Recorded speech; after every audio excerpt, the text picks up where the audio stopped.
et de quitter Potenza sans regret pour aller dans la région de la Campanie. Nous sommes ici à Paestum, fleuron de la Grande Grèce, en Italie du Sud. Posidonia, car tel était son nom, était une colonie grecque fondée en 600 avant Jésus-Christ sur la côte tyrrhénienne. Le site spectaculaire est inscrit au patrimoine mondial de l'UNESCO. Les deux temples, à l'entrée de Paestum, sont tous les deux dédiés à Héra. Le premier est un temple périptère hexastyle d'ordre dorique, communément appelé temple de Poséidon ou de Neptune. Il fut construit vers 450 avant Jésus-Christ. Il semble s'inspirer du temple de Zeus à Olympie. Il fait quasiment 60 mètres de long. Il est élevé sur un stylobate à 3 degrés. Le naos était distyle in antis. L'espace intérieur s'ouvrait sur une porte entre deux colonnes. Au cœur de l'édifice, la cella était divisée en 3 nefs, avec 2 rangées de 7 colonnes doriques, surmontées par un étage d'autres colonnes, mais plus petites. Les chapiteaux de ces colonnes présentent une abaque carrée et une échine en forme de coussinet évasé, d'un modèle plus archaïque que les coussinets du Parthénon. À côté du temple de Poséidon se trouve le premier temple d'Héra.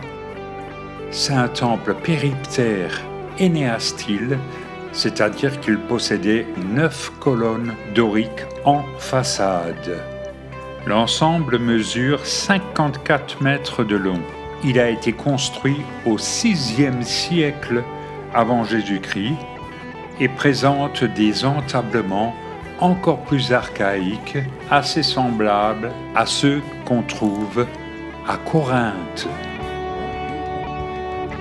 Ce grand temple était dédié à Héra, épouse de Zeus et divinité, patronne de Posidonia.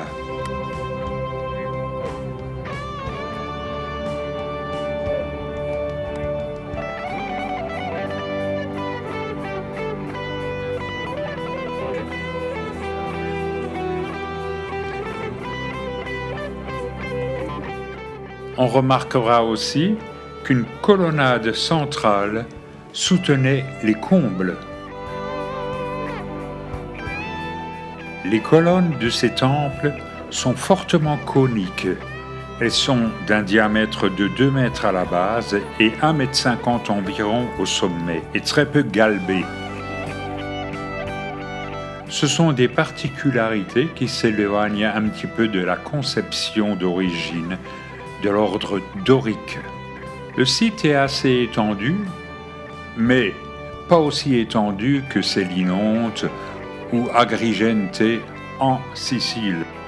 Comme c'est le cas pour le Parthénon, les colonnes d'angle sont un peu plus épaisses, elles sont même elliptiques. Nous marchons ici sur la voie sacrée qui mène au temple d'Athéna, dit temple de Cérès. En chemin, nous passons à côté de vestiges, plus spécifiquement romains, comme une piscine.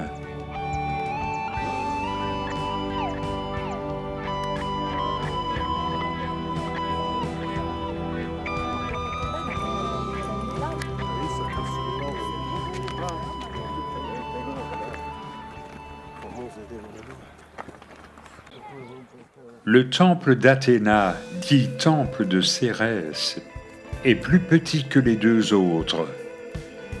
Il ne fait que 32 mètres de long.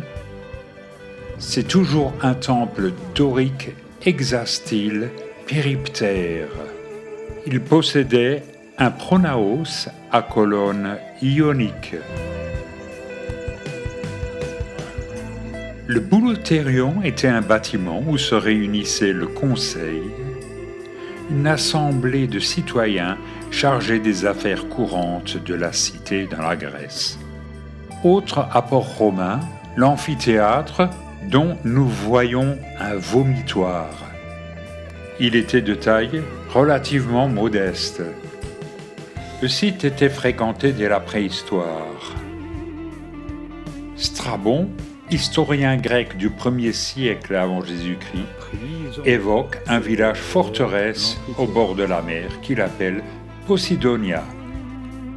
Au 6e et 5e siècle avant Jésus-Christ, la cité était au sommet de sa splendeur. C'était un grand carrefour commercial. Ensuite, au 2e siècle avant Jésus-Christ, les Romains ont conquis la cité et y fondent une colonie de droit romain.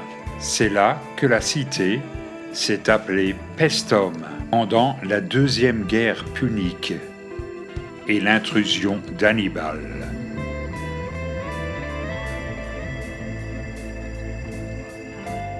La ville portuaire d'Agropoli se trouve à quelques kilomètres de Paestum.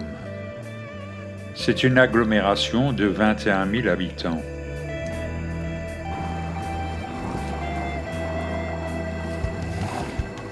Pas grand-chose à visiter sinon un charmant petit port de pêche. C'est là que nous nous sommes arrêtés pour pique-niquer.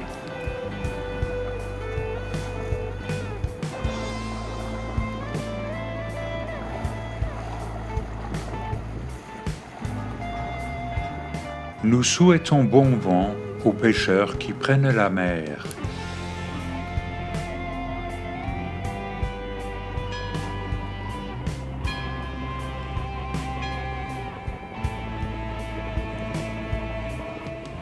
Le soir, nous logeons à Capaccio Paestum, non loin du site archéologique.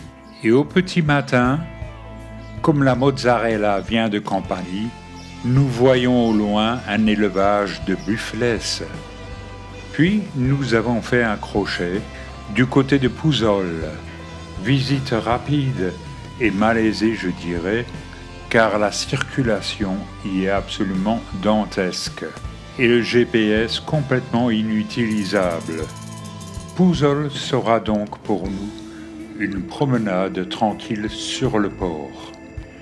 Puis, nous avons voulu visiter Castel Volturno, où se situe notre hôtel.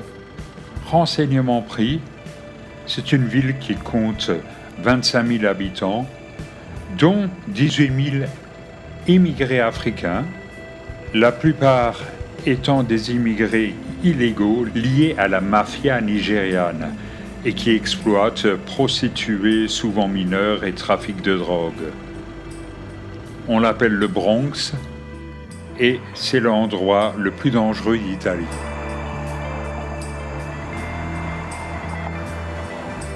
J'en profite donc pour filmer quelques buffles ou bufflonnes si vous préférez.